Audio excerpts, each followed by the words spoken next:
اللہ رب العزت نے قرآن مجید میں فرمایا وَإِنْدَهُ عِلْمُ الْكِتَابِ، ہر چیز اللہ نے اپنے پاس کتاب میں لکھی ہوئی ہے، ہر چیز لکھی ہوئی ہے۔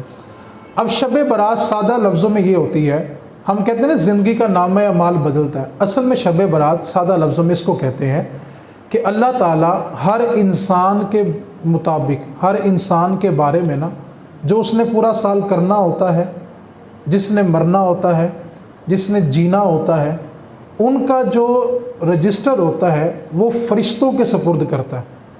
اللہ کو سب چیزوں کا علم ہے قیامت کے بعد تک کا بھی، لیکن ہر سال جو فرشتوں کو آگاہی کی جاتی ہے، جیسے مثال کے طور پہ بارش والا فرشتہ ہے، اس کو یہ رجسٹر ملے گا کہ تم نے سال میں کتنی بار بارش برسانی ہے۔ آندھی والے کو آندھی کا مل جائے گا، روح قبض کرنے والے کو روح قبض کرنے والوں کا مل جائے گا۔ تو آئندہ سال کی جو آگاہی ہوتی ہے وہ فرشتوں کے سپرد کی جاتی ہے، اس کا نام شب برات ہوتا ہے۔ ہمارے ذہنوں کے اندر ایک جملہ نا بڑی پختگی کے ساتھ بیٹھا ہوا ہے کہ یار جو لکھے وہ تو ہو ہی جانا ہے، ایسے ہی کہتے ہیں ہم لوگ، بولے تو صحیح یار، پریشان تو نہیں ہو رہے آپ لوگ؟ کیا کہتے ہیں ہم؟ جو لکھے وہ تو ہو ہی جانا ہے۔ مولا علی کے پاس بھی نا ایک ایسا ہی بندہ آ گیا، اس نے کہا مولا علی جو لکھے وہ تو ہو ہی جانا ہے، پھر ہم دعا کیوں مانگتے ہیں؟ جو لکھا ہے وہ تو مل ہی جانا ہے، جو لکھا وہ ہو ہی جانا، پھر دعا کیوں مانگتے ہیں؟ تو مولا علی بھی تو پھر مولا علی تھے نا، فرمایا ہو سکتا ہے تیری تقدیر میں یہی لکھا ہو، دعا مانگے گا تو عطا کروں گا، نہیں مانگے گا تو نہیں عطا کروں گا۔ اب تقدیر کیا ہے؟ سادے لفظوں میں اس کو سمجھنا ہے۔ بزرگ فرماتے ہیں تقدیر کا مسئلہ اتنا نازک ہے، اس کو سمجھ جائیں تو بس خاموش ہو جائیں، ڈوب جائیں گے تو گمراہ ہو جائیں گے، اعتراض کریں گے تو ایمان سے نکل جائیں گے۔ تقدیر اتنا نازک مسئلہ ہے، ہم کہتے ہیں جو تقدیر میں لکھا وہ تو ہو ہی جانا ہے۔ اب آپ نے تھوڑی سی توجہ فرمانی ہے، میں تقدیر کو صرف 2-3 لفظوں میں سمیٹنا چاہتا ہوں۔ تقدیر ہوتی کیا ہے؟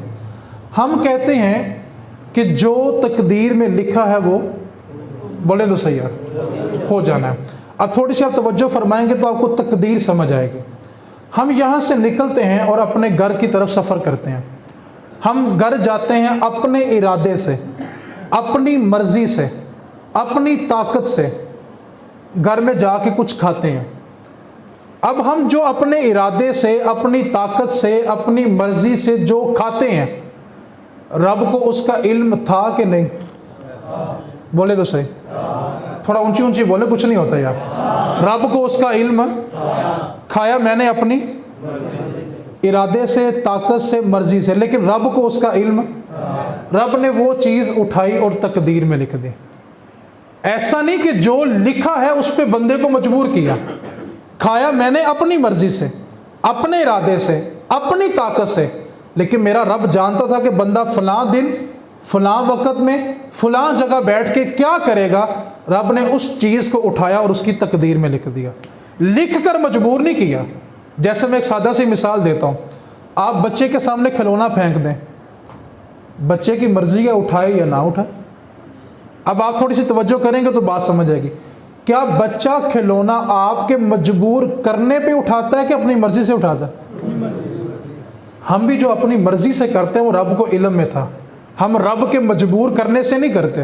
اسی طرح کا نا ایک بندہ تھا جو یہ کہتا تھا کہ بندہ مجبور ہے، بندہ کچھ نہیں کر سکتا، جو لکھے وہ تو ہو ہی جانا ہے۔ وہ نا ایک بندے کے باغ میں چلا گیا، انگور کا باغ تھا، اس نے جا کے نا اس کے انگور توڑنے شروع کر دیے۔ اس کا مالک بھی آ گیا باغ کا، اس نے کہا بھائی تو میرے باغ کے انگور توڑ رہا ہے۔ اس نے کہا خدا کا بندہ خدا کی مرضی سے، خدا کے درخت سے، خدا کا پھل توڑ رہا ہے، تو خدا کو کیا وہ کیوں توڑوا رہا ہے؟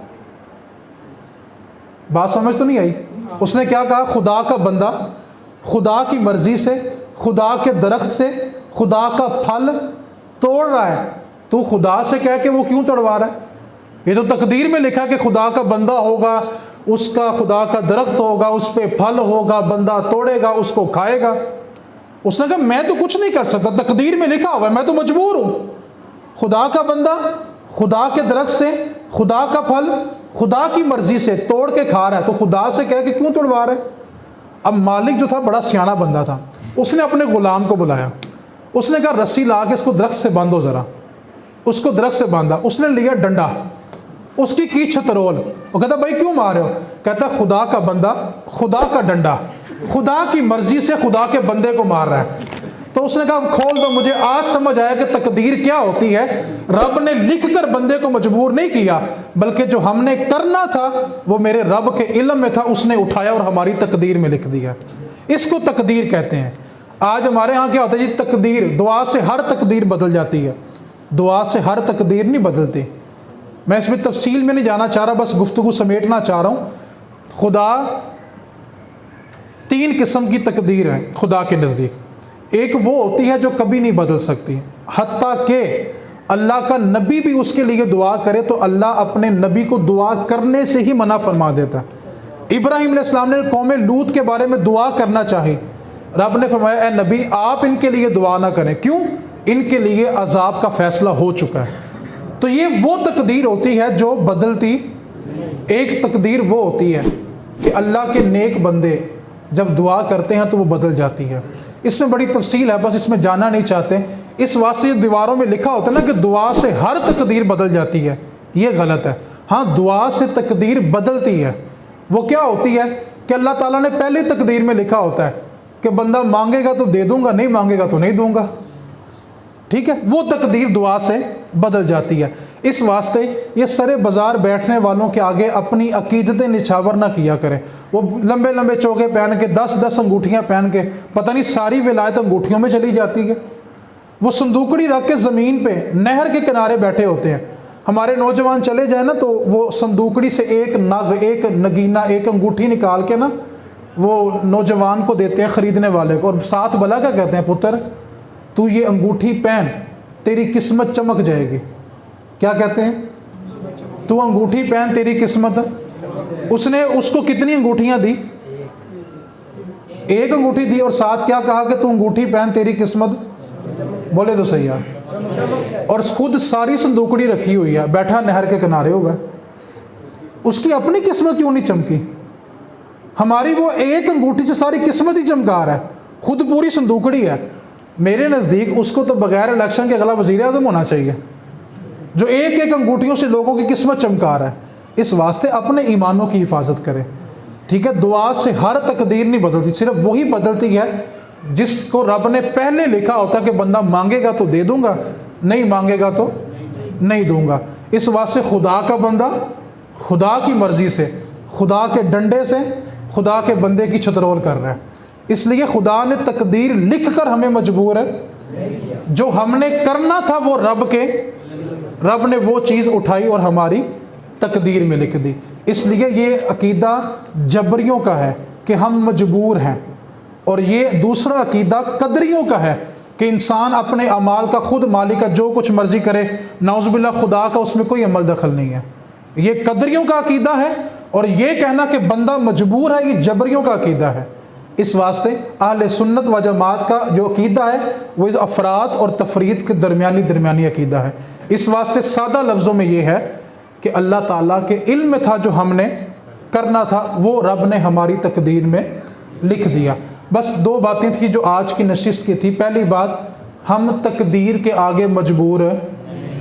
آپ یہاں سے اتنے دائیں جائیں یا بائیں جائیں آپ کی مرضی ہے، کوئی آپ کو کھینچ کے تو نہیں لے کے جا رہا، لیکن جس طرف ہم نے جانا تھا وہ رب نے وہ چیز ہماری، ارادہ ہمارا ہوتا ہے، طاقت ہماری ہوتی ہے، لیکن وہ رب کے علم میں ہوتا ہے۔ اس کا نام تقدیر ہوتی ہے۔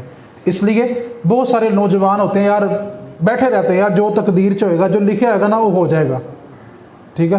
جیسے جوڑے آسمانوں پہ بنتے ہیں، اس کا مطلب یہ ہوتا ہے کہ وہ تقدیر میں لکھا ہوتا ہے کہ کس کی شادی کس سے ہونی ہے۔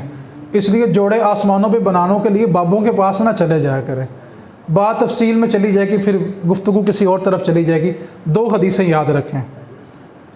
پہلی کہ ایک پلک اگر اس کے خوف کے آنسو سے بھیگ جائے تو وہ بھی رائے گاہ نہیں جائے گی، ٹھیک ہے؟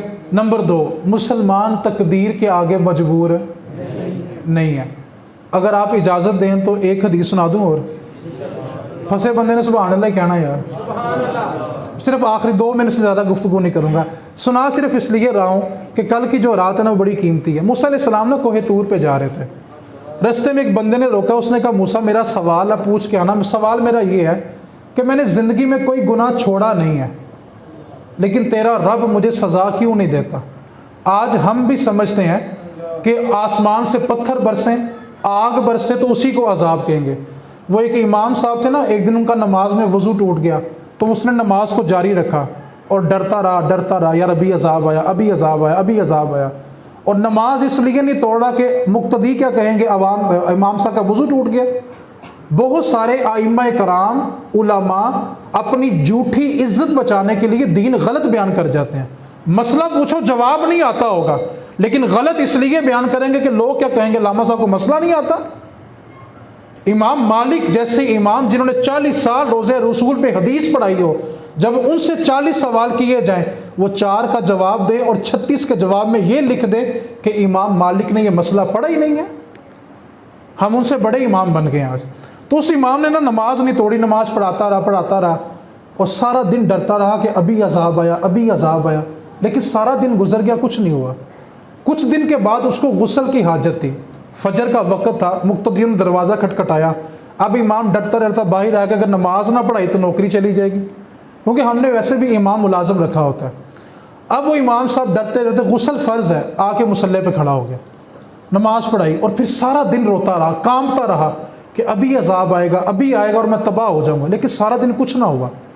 اب اس کی یہ عادت بن گئی کہ بغیر وضو کے نماز پڑھانے، وہ کہتا کچھ نہیں ہوتا یار، یہ صرف ڈراوا ہی ہے کہ عذاب آئے گا، یہ آئے گا، یہ آئے گا، کچھ نہیں ہوتا۔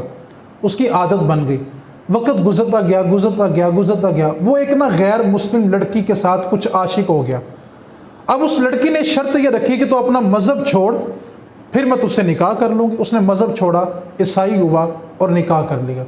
اب وہ عیسائیوں کی طرف سے مسلمانوں سے مناظرے کرنے لگا کہ یہ سزا کچھ نہیں ہوتی، یہ صرف باتیں ہیں کہ یہ عذاب آتا ہے، یہ عذاب آتا ہے، ایسا کچھ نہیں ہوتا۔ ایک دن نا اس کا مناظرہ ایک عالم دین سے ہوا مسلمانوں کے، اور اس نے کہا کہ دیکھو بھائی یہ سزا وغیرہ کچھ نہیں ہوتی۔ تو اس عالم نے جواب دلا دیا، توجہ سے سمجھنے والا ہے۔ اس نے کہا سن، تیرے لیے یہ سزا تھوڑی تھی کہ رب نے تجھ سے اپنا دین ہی چھین لیا ہے۔ ہم سمجھتے ہیں پتھر برسے، آگ برسے تو اس کا نام عذاب ہوتا ہے۔ کہا یہ سزا کم ہے کہ تجھے تیرے پاس دین ہی باقی نہیں رہا۔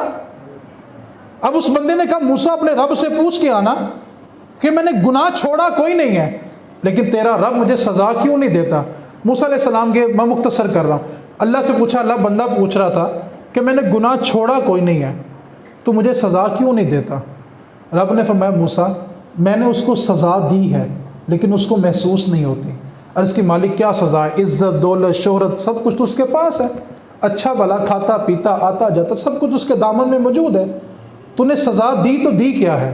اب توجہ سے سزا سننی ہے۔ ہم سزا سمجھتے ہیں آسمان سے اولے برسیں، پتھر برسیں، آگ برسے۔ توجہ سے سنیے گا، رب نے فرمایا موسیٰ میں نے اس کو سزا دی ہے لیکن اس کو محسوس نہیں ہوتی۔ عرض کی مالک وہ سزا کیا ہے؟ فرمایا موسیٰ میں نے اس کی آنکھوں سے آنسوؤں کو چھین لیا ہے، وہ میری بارگاہ میں رونا بھی چاہے تو اس کو توبہ کرنا نصیب نہیں ہوگی۔ بس آج آپ نے توجہ کرنی، کہیں اللہ نہ کرے، اللہ نہ کرے ہمارا نام ایسی سزا والوں میں شامل تو نہیں ہے۔ ہم آخری بار رب کی بارگاہ میں کب روئے تھے؟ اس کی بارگاہ میں جھکنا سیکھیں، اس کی بارگاہ میں توبہ کرنا سیکھیں، اس یقین کے ساتھ کہ میرے نبی نے فرمایا، رب فرماتا ہے کہ میرا بندہ میرے بارے میں جیسا گمان کرتا ہے میں رب اس کو ویسا ہی ملتا ہوں۔ آپ یقین سے بیٹھیں کہ رب تو معاف کرے گا، تو بالیقین رب ہمیں معاف کرے گا۔ اللہ کریم کی بارگاہ میں دعا ہے اللہ تعالی ہم سب کو توبۃ نصوح کرنے کی توفیق رفیق عطا فرمائے۔ وما علینا الا البلاغ۔